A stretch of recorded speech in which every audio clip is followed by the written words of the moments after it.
ಬೆಂಗಳೂರಿನ ನಗರ ದೇವತೆ ಅಣ್ಣಮ್ಮ ದೇವಿಯನ್ನ ಚಿಕ್ಕಬಳ್ಳಾಪುರಕ್ಕೆ ತಂದು ಕಳೆದ 3 ದಶಕಗಳಿಂದ ಜಾತ್ರೆ ನೆರವೇರಿಸಲು ಕಾರಣ ಸಮಾಜದ ಒಳಿತಿಗಾಗಿ. ಹೌದು, ಅಣ್ಣಮ್ಮ ಶಕ್ತಿ ದೇವತೆ ಬೆಂಗಳೂರು ನಗರವನ್ನ ಕಾಯುತ್ತಿರುವ ನಗರ ದೇವತೆ.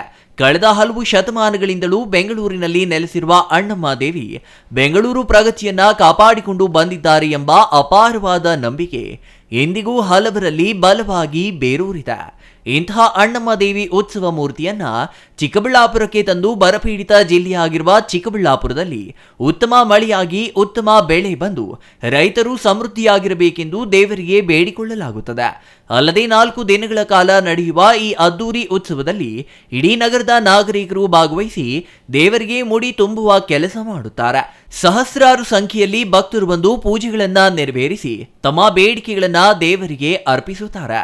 ಸತತವಾಗಿ 30 ವರ್ಷದಿಂದ ಅಣ್ಣಮ್ಮ ದೇವಿ ಜಾತ್ರೆಯನ್ನ ನಡೆಸಲಾಗುತ್ತಿದೆ.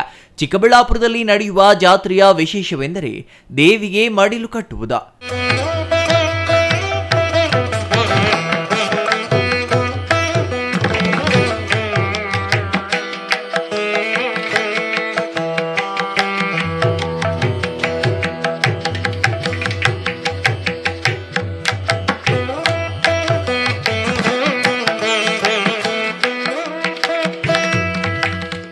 ಚಿಕ್ಕಬಳ್ಳಾಪುರ ನಗರದ ಪಿಳ್ಳಪ್ಪ ಕಾಂಪ್ಲೆಕ್ಸ್ ಮುಂಭಾಗದಲ್ಲಿ ಅಣ್ಣಮ್ಮ ದೇವಿ ಉತ್ಸವ ಮೂರ್ತಿಯನ್ನ ಪ್ರತಿಷ್ಠಾಪಿಸಿ 4 ದಿನಗಳ ಕಾಲ ವಿಶೇಷ ಪೂಜೆ ನೆರವೇರಿಸಲಾಗುತ್ತದೆ.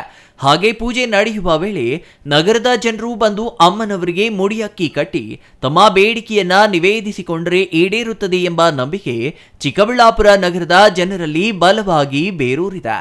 ಭಕ್ತರು ಇಲ್ಲಿ ಮುಡಿ ಕಟ್ಟಿ ಯಾವುದೇ ಬೇಡಿಕೆ ಕೋರಿದ್ರು ತಾಯಿ ತಪ್ಪದೆ ಈಡೇರಿಸುತ್ತಾರೆ ಎನ್ನಲಾಗಿದೆ. ಈ ಜಾತ್ರೆಯ ಮತ್ತೊಂದು ವಿಶೇಷವೆಂದರೆ ಅಣ್ಣಮ್ಮ ದೇವಿಗೆ ಯಾವುದೇ ಜಾತಿ ಧರ್ಮ ಇಲ್ಲದೆ ಭಕ್ತರು ಬಂದು ಮುಡಿ ಕಟ್ಟುತ್ತಾರೆ. ಇಲ್ಲಿ ಜಾತಿಗಳಿಗೆ ಅತೀತವಾಗಿ ನಡೆಯುವ ಜಾತ್ರೆ ಇದಾಗಿದ್ದು ಮುಸ್ಲಿಮರು ಬಂದು ಮುಡಿ ಕಟ್ಟಿ ಬೇಡಿಕೆಗಳನ್ನ ಈಡೇರಿಸಿಕೊಳ್ಳುವುದು ಇಲ್ಲಿನ ವಿಶೇಷವಾಗಿದೆ.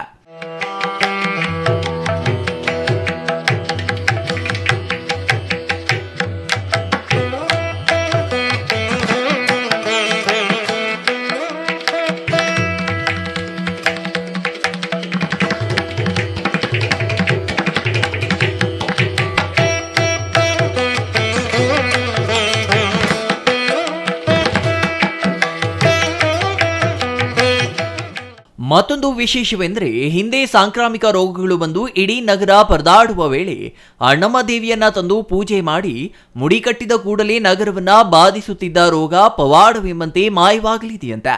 ಅಲ್ಲದೆ ಅಣ್ಣಮ್ಮ ದೇವಿ ಉತ್ಸವ ನಡೆದ ಕೂಡಲೇ ಚಿಕ್ಕಬಳ್ಳಾಪುರದಲ್ಲಿ ಮಳೆ ಬಂದು ಉತ್ತಮ ಬೆಳೆಯಾಗಿ ರೈತರು ಸಮೃದ್ಧಿಯ ಜೀವನ ನಡೆಸಲು ಸಾಧ್ಯವಾದ ನಿದರ್ಶನಗಳಿದ್ದು, ಇದೇ ಕಾರಣಕ್ಕೆ ಕಳೆದ 30 ವರ್ಷಗಳಿಂದಲೂ ದೇವಿಯ ಉತ್ಸವ ಮೂರ್ತಿಯನ್ನ ತಂದು ಪೂಜಿಸಲಾಗುತ್ತಿದೆ. ಈ ಬಾರಿಯೂ ಬೆಂಗಳೂರಿನಿಂದ ಅಣ್ಣಮ್ಮ ದೇವಿಯ ಉತ್ಸವ ಮೂರ್ತಿಯನ್ನ ತಂದು ಕಳೆದ 3 ದಿನಗಳಿಂದ ಪೂಜಿಸಲಾಗುತ್ತಿದ್ದು, ಕಳೆದ 3 ದಿನಗಳಿಂದಲೂ ಮಳೆಯಾಗುತ್ತಿದೆ. ಅಲ್ಲದೆ ನಾಳೆ ಅಣ್ಣಮ್ಮ ದೇವಿಯ ಪಲ್ಲಕ್ಕಿ ಉತ್ಸವ ಅದ್ದೂರಿಯಾಗಿ ನಡೆಯಲಿದ್ದು, ಚಿನ್ನದ ಪಲ್ಲಕ್ಕಿಯಲ್ಲಿ ಅಮ್ಮನವರ ಉತ್ಸವ ಮೂರ್ತಿಯನ್ನ ಕೂರಿಸಿ ನಗರದ ಪ್ರಮುಖ ಬೀದಿಗಳಲ್ಲಿ ಮೆರವಣಿಗೆ ಮಾಡಲಾಗುತ್ತದೆ. ಏನು ಸತತವಾಗಿ 30 ವರ್ಷಗಳಿಂದ ಏನು ಅಣ್ಣಮ್ಮ ಜಾತ್ರೆಯನ್ನು ಮಾಡ್ಕೊಂಡು ಬಂದಿದ್ದಾರೆ. ಈ ಒಂದು ಅಣ್ಣಮ್ಮನ ಒಂದು 24 ವರ್ಷ, ಇದು 24ನೇ ವರ್ಷ. ಆ ತಾಯಿ ಚಿಕ್ಕಬಳ್ಳಾಪುರಕ್ಕೆ ಬಂದಿದ್ದ ತಕ್ಷಣ ಇಡೀ ಚಿಕ್ಕಬಳ್ಳಾಪುರ ತಾಲೂಕಿನ ಜನ ಮತ್ತು ನಮ್ಮ ಎಲ್ಲ ಹಳ್ಳಿ ಕಡೆಯಿಂದನೂ ಬಂದು ಆ ತಾಯಿಗೆ ಮಡಿಲಕ್ಕಿ ಕಟ್ಟಿ ಆ ಒಂದು ಸೇವೆ ಮಾಡ್ಕೊಂಡು ಹೋಗ್ತಾರೆ. ನಿಜವಾಗ್ಲೂ ಆ ತಾಯಿ ಏನೇ ಅಂದ್ಕೊಂಡು ಏನೇ ಕೋರಿಕೆ ಆದ್ರೂ ಆ ತಾಯಿ ಶೀಘ್ರದಲ್ಲಿ ಪರಿಹಾರ ಮಾಡಿಕೊಡ್ತಾಳೆ ಅಂತ ಶಕ್ತಿ ಇರ್ತಕ್ಕಂಥ ನಮ್ಮ ಅಣ್ಣಮ್ಮ ತಾಯಿ. ಅದೇ ರೀತಿ ಈ ಅಣ್ಣಮ್ಮ ತಾಯಿಗೆ ಯಾವುದೇ ಜಾತಿ ಭೇದ ಇಲ್ಲ.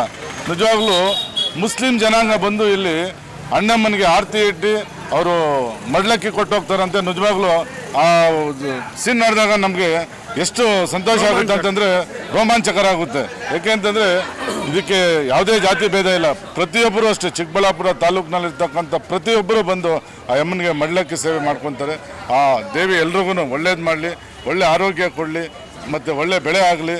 ನಮ್ಮ ಚಿಕ್ಕಬಳ್ಳಾಪುರ ಜನತೆಗೆ, ಚಿಕ್ಕಬಳ್ಳಾಪುರ ಜಿಲ್ಲೆಗೆ, ಕರ್ನಾಟಕ ಜನತೆಗೆ ಒಂದು ಅಭಿವೃದ್ಧಿ ಆಗಲಿ ಅಂತೇಳಿ ನಾವು ಕೋರ್ಕೊಂತ ಇದಕ್ಕೆ ಯಾರ್ಯಾರು ಸೇವಾಕರ್ತರಿದ್ದಾರೆ, ಇದಕ್ಕೆ ಯಾರ್ಯಾರು ಸೇವೆ ಮಾಡಿರ್ತಾರೆ ಅವ್ರಿಗೆಲ್ಲನೂ ನಮ್ಮ CTV ಮುಖಾಂತರ ಕೃತಜ್ಞತೆಗಳನ್ನು ತಿಳಿಸ್ತಾ ಇದ್ದೀವಿ. Praveen, CTV news, Chikkaballapur.